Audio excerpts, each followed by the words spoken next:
Greetings from the World Class Teaching Program. This is Tammy Kirkland. Thank you for joining us today. Today we're going to be talking about Refocus. Refocus your attention on standards-based evidence. As candidates work through the National Board Certification Program, they always begin with a focus on the standards, but as they progress, that focus shifts to the commentary questions. What do I need to do and what questions do I need to answer? A common mistake that candidates make is they never return back to focusing on their standards. So this presentation is meant to just do that, to help you refocus. The goals is to help you understand scoring in relationship to the standards and to understand the relationship between the standards, the rubric, and the commentary questions. Your rubric for each component aligns to the standards that you're asked to address in that component, and the commentary questions align with the rubric. So there is a very tight relationship between those. Understand what it looks like to successfully integrate evidence and a standard into a written commentary. Anytime you see the word evidence, you should always think standards. It's important to understand how your components will be scored. What does the National Board say about scoring? All components are scored against the 5 core propositions and the standards. All standards are linked to one of the 5 core propositions. So we want to make sure that you spend some time looking at the 5 core propositions as well. There is actually a website called www.accomplishedteacher.org. It is a small website, but a very powerful website. It will probably take you less than 30 minutes to look at everything on it. You need to do this because this is what your assessors are looking for. The website speaks to each of the 5 core propositions, which are the big ideals of national boards, but it tells you what an accomplished teacher does in regards to being committed to their students and learning. So again, it is an overview of what the National Board is expecting you to do in your commentaries and to demonstrate. And again, the standards align to one of the 5 core propositions. So make sure if you've not done this that you take the time to do this. And this is just a screenshot of what it looks like. Up in the upper right hand corner, you can select a chapter. And there are just a few chapters. There are only a few pages. You can actually even download this book if you want it as well. It's called the What Book, What Teachers Should Know and Be Able to Do. And again, this just reiterates what the National Board expects out of you in relation to each one of the 5 core propositions. And here is what the scoring guide says about the 5 core propositions. The essence of the National Board vision of accomplished teaching is captured. And when you see accomplished teaching or accomplished teacher, that is a synonym for an MBCT. Is captured in the enduring document, What Teachers Should Know and Be Able to Do. The National Board standards and assessments for all certificate areas are founded on the 5 core propositions that clearly state the commitment, knowledge, skills, and dispositions demonstrated by National Board certified teachers. And those, again, are the 5 core propositions.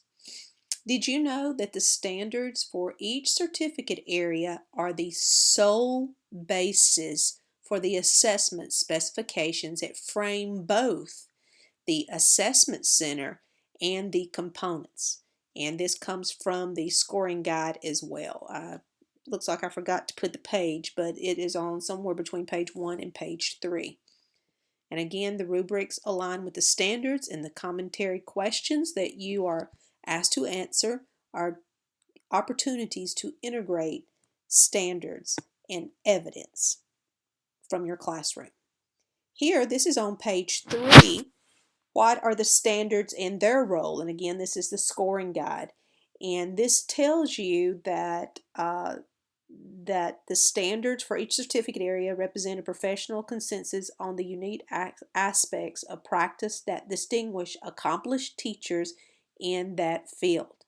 cast in terms of actions that teachers take to advance students' learning. They are grounded in the 5 core propositions. Here's that statement on the very bottom, so it is on page 3. The standards for each certificate are the sole basis for the assessment specifications.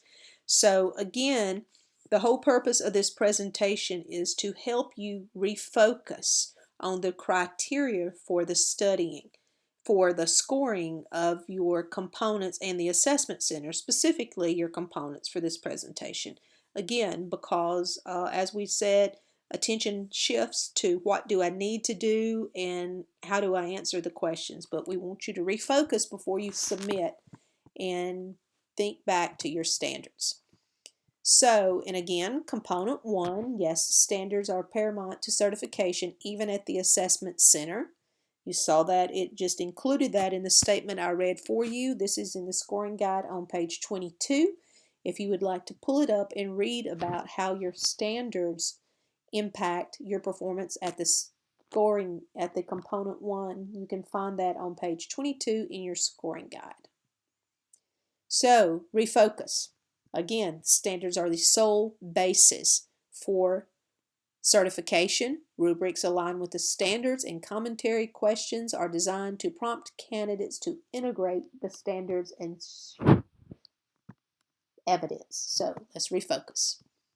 Warning: just answering your commentary questions without giving thoughts to your standards and core propositions will not lead to certifying. Let's take another look at your standards.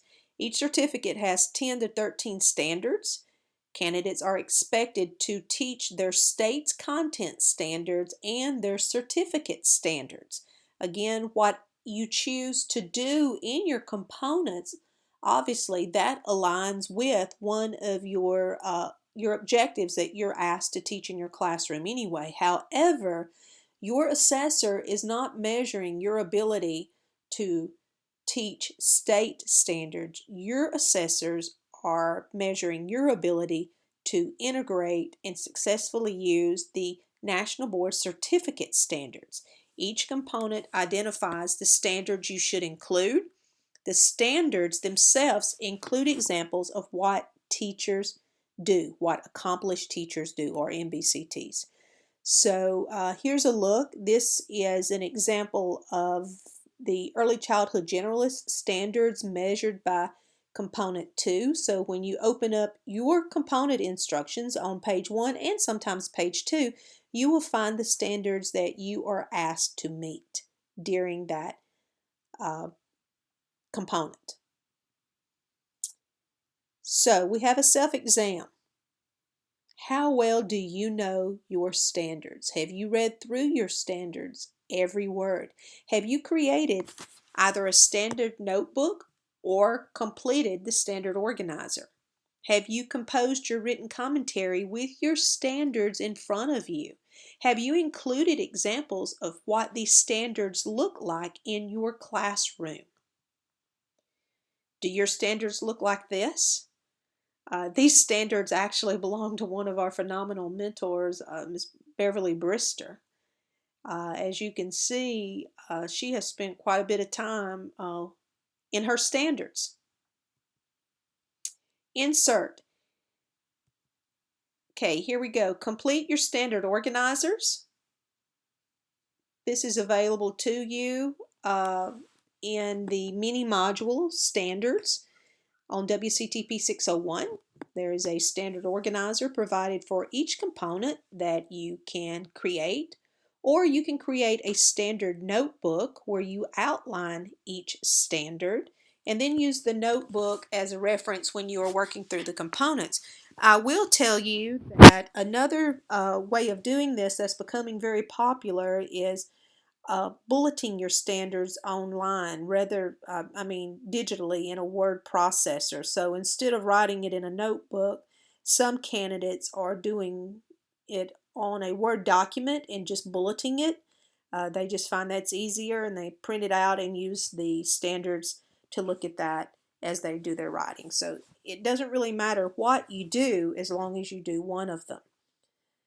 So again, Here's a sample of a sample outline of a standard.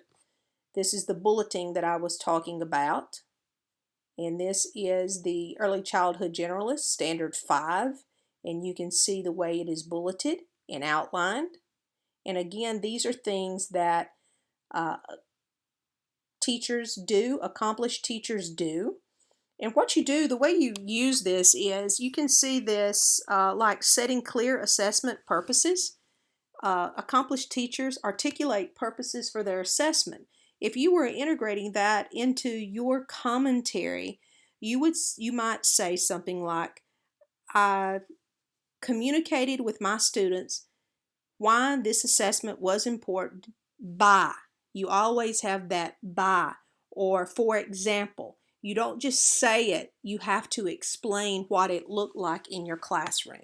So again, when you integrate a standard, you integrate something that is included in that standard. You pick out some bullets that are something that you feel you can do, should do, or want to do, and then you explain it, what it looks like in your classroom. Okay? Skipping this is a huge mistake, and be honest with you, it leads to not certifying. When we see candidates score 2.0, 2.15, things such as that, it always comes back to they have not integrated their standards, unless they have not followed instructions. But typically it's because they've not integrated their standards. And again, you will not certify without this, okay? How many times should you meet each standard? We have been told or suggested that 5 times in 5 different ways. That's our program's practice, and that's what we suggest. So that's just some heads up for you. So let's refocus again. How well do you know your standards and how to integrate a standard? Self-exam. Okay, let's look at the written commentary. This is an example from a written commentary. I'm not even sure what certificate it is, but I want to show you this. I want to show you how clearly it aligns to the 5 core propositions. Look, decisions, strategies, techniques, establishing a fair, equitable learning environment, monitoring and assessing, achieving goals, reflecting.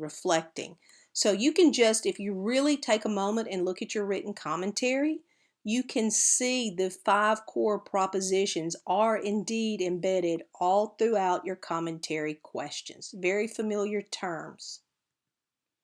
Concerning commentary questions, focus on your pedagogical experiences, your interactions between you and your students, the learning environment, and the learning task.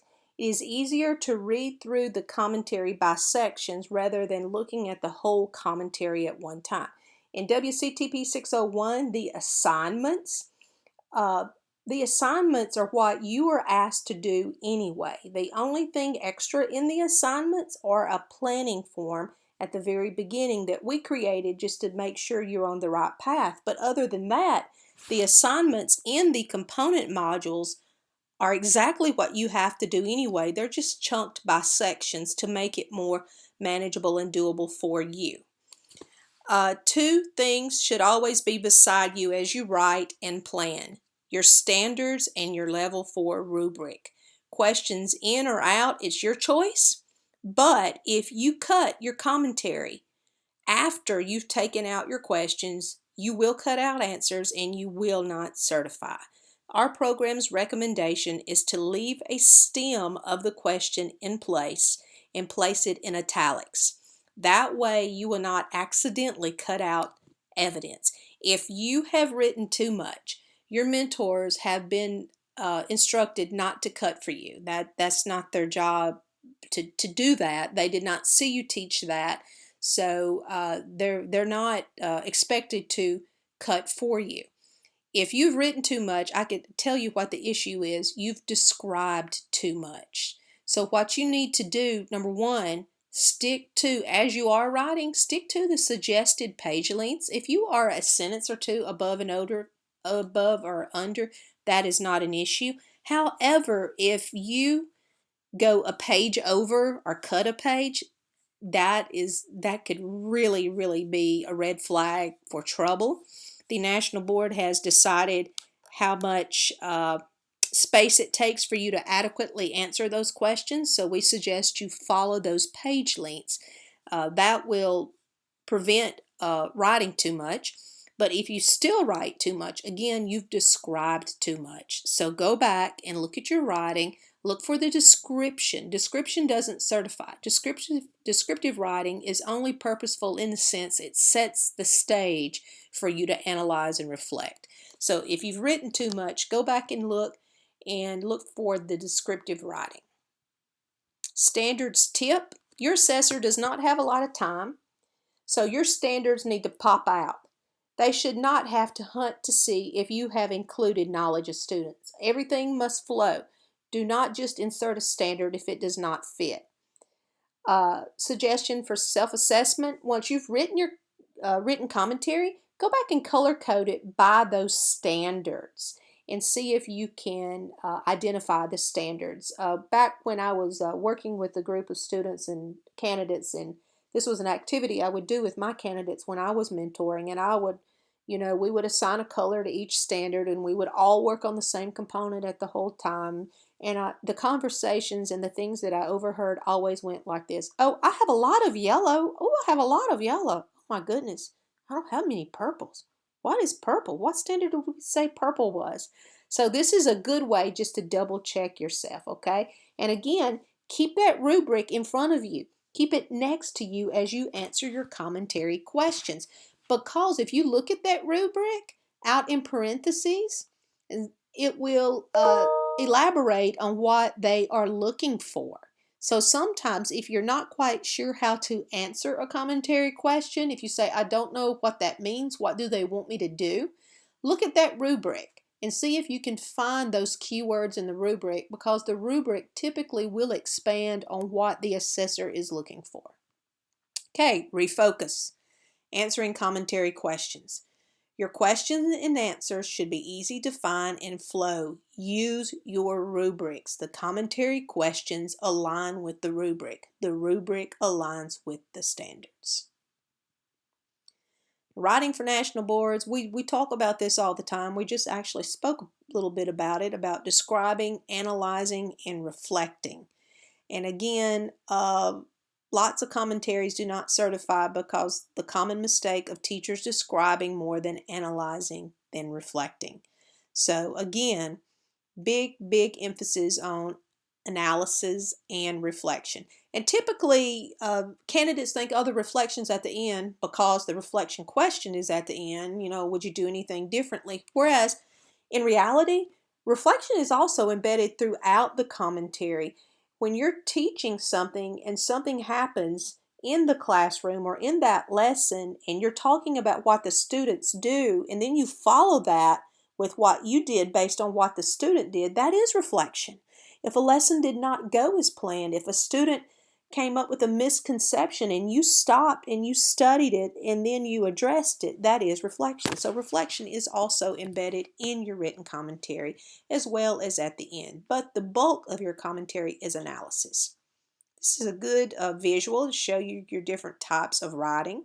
Again, we want to show, not tell, because the last barrier between you and certification is your writing. You could have taught a phenomenal unit. You may have blown it out of the water in your national board teaching. However, if that is not reflected in your writing, you will not certify, okay? Very important that we keep our focus on analysis. Okay, let's look at this. This is a really good example, and this came from Stanford University. This is an example of a first writing and then a revised writing. In just a moment, I'm going to give you one to practice. Let's look at the first writing. Establishing a warm learning environment is very important to me. It is also important for student learning. As a result of this, I do many things to build a classroom environment so that students treat each other with kindness. Now let's look at what that would look like if it was to show evidence or reflect a standard. In order to build a strong learning community, look, the terminology even changes. We start the year exploring multiple intelligence using brain exercises to understand our differences and create behavioral norms and hold weekly class meetings. Because many students come stressed, I greet students as they enter and leave to connect and sense their moods. So what do we have here? Well, over on the left, you see that very vague word that all teachers hate to see in writing, things. What do we tell our students? We tell them, don't use the word things. Tell me what things. So again, as we've said many times, you become the student in the national board process and you want to be very specific. So now I've got a practice for you. Here's yours. Students are often confused with my instructions, so I appoint a student observer to tell me when students are off task. I want you to just take a minute and pause this video, or do not go to the other slide yet, and I want you to rewrite that specifically, integrating standard-based evidence. Students are often confused with my instructions, so I appoint a student observer to tell me when students are off task. I'm going to pause here for just a moment and give you a minute to flesh out that answer.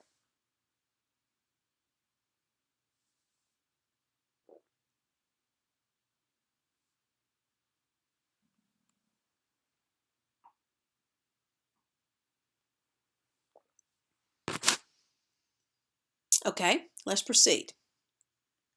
Okay, here, now you may not have answered it exactly like this, and that's fine, okay? The purpose of this exercise is to show you how to flesh out your answers. Okay, let's look at the revised. Students were often confused by my instructions, so after reflecting and asking students what they need, I began to write instructions on the board. Allowed students to ask questions about instructions and did a quick formative assessment to check to see if students better understood my instructions. After this experience, I came to realize that I was mentally leaving out steps that I incorrectly assumed would be second nature to students. I now pause and take the time to model following my own instructions to guarantee that I include everything before I share the instructions with my students. And you're probably reading that and thinking, oh, wow, that's pretty amazing. I didn't exactly write it like that. And that's fine if you didn't. The whole purpose of this exercise is to help you see how specific your writing needs to be for national boards, okay? So again, we want to go from general to specific. From general to specific. That's the big takeaway about this exercise. We don't leave out things. We elaborate and explain everything. Refocus. What does it look like to successfully address and integrate a standard? Now this is important. Plan with your standards in front of you. When you were planning those lessons, I hope you did this, had standards in front of you and chose some of those bullets. Oh, I'm going to do this, this, and this, and that. And chances are you did that. You also want to write with your standards in front of you, okay? So that as you are writing and you're reflecting on back what happened when you were teaching those components, you can integrate those standards that you hit in your planning. So refocus. What does it look like to include standards in your writing? We have a lot of resources to help you with your writing. The first, and this is one that is overlooked so much, is your general portfolio instructions. It has an exemplar in it. And I can't tell you how many times I've heard candidates say, well, can you show me an example? Yes. Actually, I can show you 5 examples of written commentaries. Not one, but 5. The first, and I'm only counting the general portfolio instructions as one, when in reality they have multiple examples. The first thing you need to notice is that the exemplar in the general portfolio instructions is coded. It's keyed by bold, underline, and italics. And again, your focus, you want to be writing analytically. So let's look at some of the examples. This is an example from a video component. And this, again, this is in the general portfolio instructions. And look at this. The author of this document said, I chose the small group format for 2 reasons. First, students are comfortable talking to each other. She gives this reason, or he, and then look, follows it with an example in the classroom. And look, yes, she calls out the student by name. Your writing has to be specific. Another mistake candidates make is they try and write too much. They try and show too much. You may need to shrink down what you are focusing on in your writing so that you do have the ability to be this specific. And then down below, again, the author says the second reason for choosing this format. You never use a teaching strategy without explaining why you chose that teaching strategy based on knowledge of your students. So again, this is in the general portfolio instructions. And another, 4 more examples, Atlas for candidates. And there is an Atlas module in WCTP 601. The National Board has provided access for candidates to view all 4 cases in Atlas. And what you need to know, Atlas is not free. It's actually rather expensive, but they have decided to go above and beyond and provide some cases for candidates. And the National Board calls each video a case, and they have provided 4 cases for you. What you need to know, these videos scored at a 3.75 or higher. Not only do you get the videos to watch, you get the written commentary and student work samples. I think most of these are National Board version 2.0. That doesn't matter. It's you couldn't copy any of it anyway. The purpose of providing this to you is for you to spend time analyzing what teaching looks like if you're doing videos, and more importantly, analyzing the writing samples. You may watch the video, okay? Because in reality, you could video component 2 and 4 as well. Even if you're not asked to do that, you could, couldn't you? You could video it. Why? Because it was a real lesson that took place in your room. So spend time, watch the video, watch the lesson, and then read the complete commentary. And I want you to notice how specific and how analytical that writing is. It doesn't matter if it's your certificate area. Don't let that upset you. Oh, this doesn't help me because that's not my certificate area. If that's what you're thinking when you're looking at it, you're looking at it for the wrong reasons. You're supposed to be looking at it to see examples of how specific and what certified writing looks like. There is so much to learn from those examples. It's also examples of student work samples in there too. So again, that is free for our candidates. Make sure that you do that. And you know what? If you've already written your commentary, why don't you compare your commentary to that one? It doesn't matter if it's even the same component or not. I'm talking about the writing style. Is your writing as specific and analytical? Be very careful. We do not want to write in generalities. If you are using the words like my group, my class, very, good, great, that's usually a red flag that your writing is too general and not specific enough, okay? Again, we have some more resources for you. And these are the analysis frames and buzzwords, and you can find this in the mini module on WCTP 601, Writing for National Boards.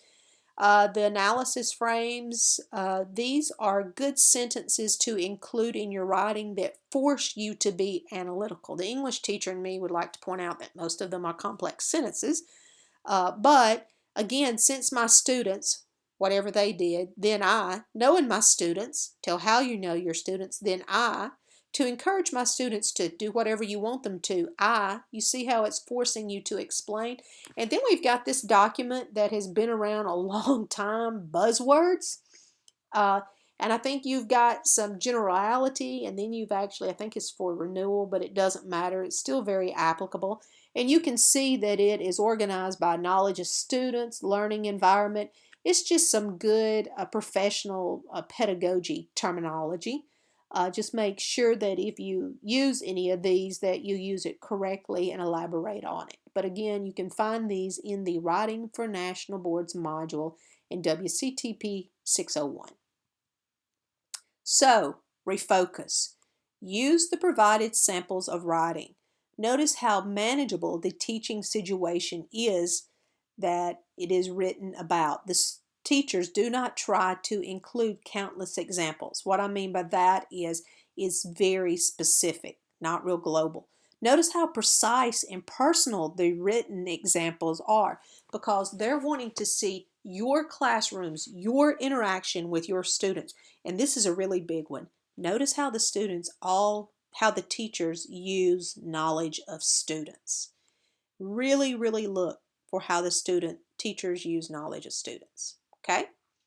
Takeaway, and we're about to wrap this up. It is not enough to simply answer the commentary questions.